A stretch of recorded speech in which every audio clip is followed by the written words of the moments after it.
average person is stressed, and they reached for, we're all human, they reach for, let's say, something sugary to sort of calm their anxiety, or they can't really think, so they just start grasping. They didn't sleep well, so you're 60% more likely to snack, roughly, and indulge in foods that aren't good for you, behaviors that aren't good for you when you don't sleep well. So they're already magnesium deficient and maybe deficient in other things as well.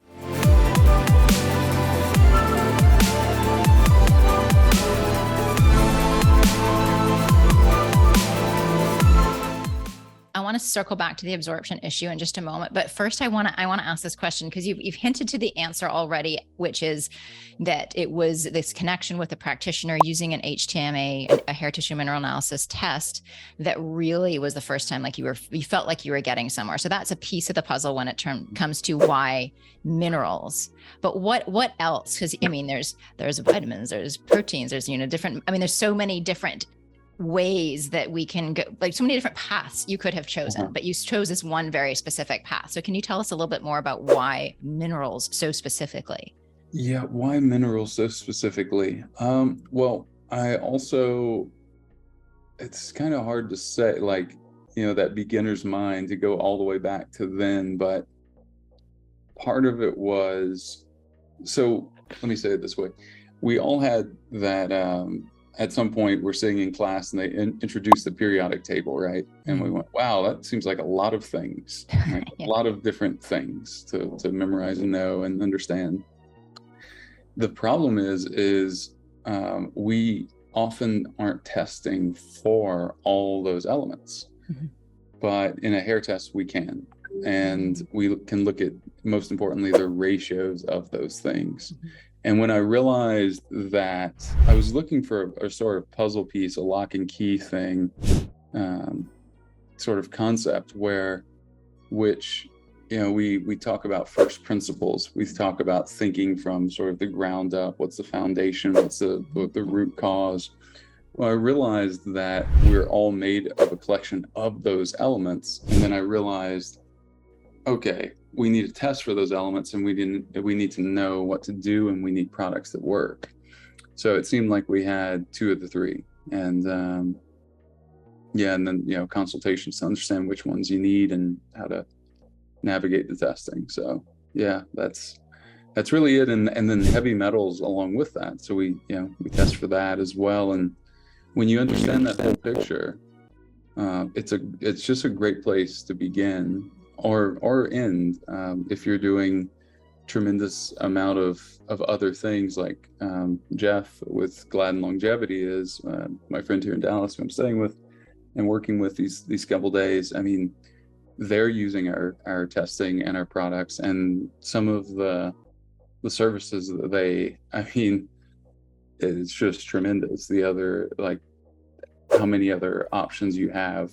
And also, if let's say you're doing stem cells or exosomes or V cells or any of these other things, and you don't have, either you have a lot of heavy metals, maybe it's through mercury amalgams, maybe it's just deposits through a lifestyle in a big city, maybe it was deposited to you from your mom. All of those things are very possible. Whatever it is, you have to create an environment so that, in that case, the stem cells thrive. And no matter what you're doing, whether you're trying to fix gut dysbiosis or anything else, it's all linked to me. So the two foundational areas seem to be, in my mind, mineral deficiency and gut health, and they both also play together because, sorry, I know this is a run-on sentence, but or just one long monologue, but imagine you have your gut, right?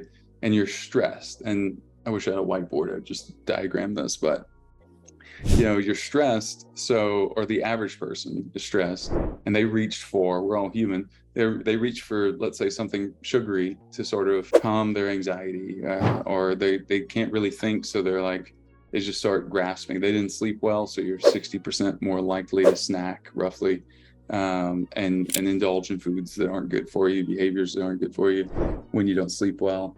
So they're already magnesium deficient and maybe deficient in other things as well. For example, minerals that balance blood glucose, and just allow you to have a healthy relationship between insulin and blood glucose.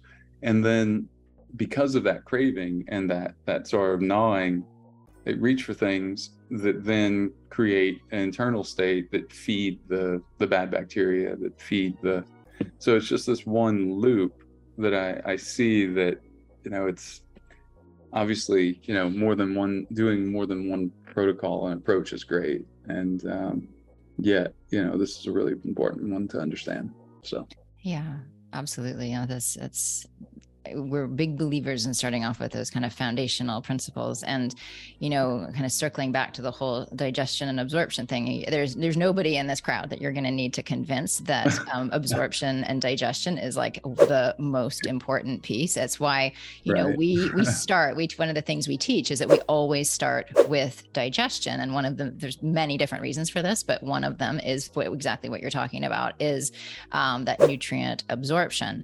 But even that doesn't mean that the nutrients that you're taking in supplement form are actually, particularly, while you're doing that healing work, it can be really helpful, as you say, to get some quick wins. And, with a level, I know I'm a little stuck on the magnesium, partly because I had such a profound experience with it, but also partly like looking at, the state of the world right now. I really think it's fair to say that, most people's stress levels are at an all-time high, and there's not really any indication that they're going down, right? So we really need to be able to, we know that magnesium is the first mineral that's depleted in times of stress. So it's just, to me, it's one of those, it's now become like, everybody needs to be on this as just kind of part of their overall maintenance. And for exactly as you say, if you're not sleeping, if you're not able to bring that body down, then it affects really everything else. Now, cramps as well. Just anxiety, headaches, constipation, eye twitches, bloating. All these signs are, signs of magnesium deficiency. Skin issues, hair loss is connected to that in part. So much. So you kind of hinted at this a little bit earlier, but with this form of magnesium, so for example, while it can help to minimize constipation, it's not one of those things where, let's change the question. Let's talk about dosing, because dosing does change when you're working with a technology that is so hyper absorbable. So can you talk to us about, because we've got an audience here of clinicians, how should they think differently when working with your products versus other products, both in terms of dosing and in terms of, with magnesium, we're sometimes thinking of different forms if we want to stimulate bowels versus another form for more stress, we're always sort of making those distinctions because of these slight differences in what those different forms do. How does that translate with what your technology provides? Sure. So you mentioned bowels. I could talk about that one first because it's fun. So I think we're all pretty aware that, for example, magnesium oxide doesn't work because it works for example, clearing the bowels because it doesn't absorb. It absorbs at 4%. So it's effective for that because it doesn't work for example, for absorbing. So it creates this sort of foamy action, stimulatory effect in bowels and motility as a result. As far as dosing, you do need less of every one of our products, most likely, than what you would normally prescribe. And finding out that is a bit of a personal experience, which is totally okay. I've gotten by with as few as 2 mLs of our liquid magnesium, or 2 capsules per night. And I find, because of my activity, I'm also 195, 6 feet, I'm active. I work a lot. I'm just always on the go. I'm active, physically, mentally, all these things. And I think most of us are in this group, right? Or we desire to be more and more, right? To get more out of life is really the goal and the pursuit of all of this for me. It's first and foremost, I want to increase intelligence and energy as much as possible, because as a overarching sort of view of this, kind of why minerals and everything, was I realized this was the area that allowed me to increase energy, and energy was directly correlated to the goals that I could pursue and achieve, increase the chance of achieving them in life. For example, take someone like, Tony Robbins, and cut his energy by 60%. Suddenly he can't do what he's built a life helping people to do, or any other example you think of. So that to me was really correlated. With our products, because you absorb them so well, virtually completely, we can't say completely, but you could not have a digestive system at all. And if you're taking our liquid products, or if you're taking the capsule and opening it over a glass of water, and you could not have a digestive system and it would still absorb. So, and that because the cramp that you have in your leg, or PMS cramps, they stop in a matter of a minute or two.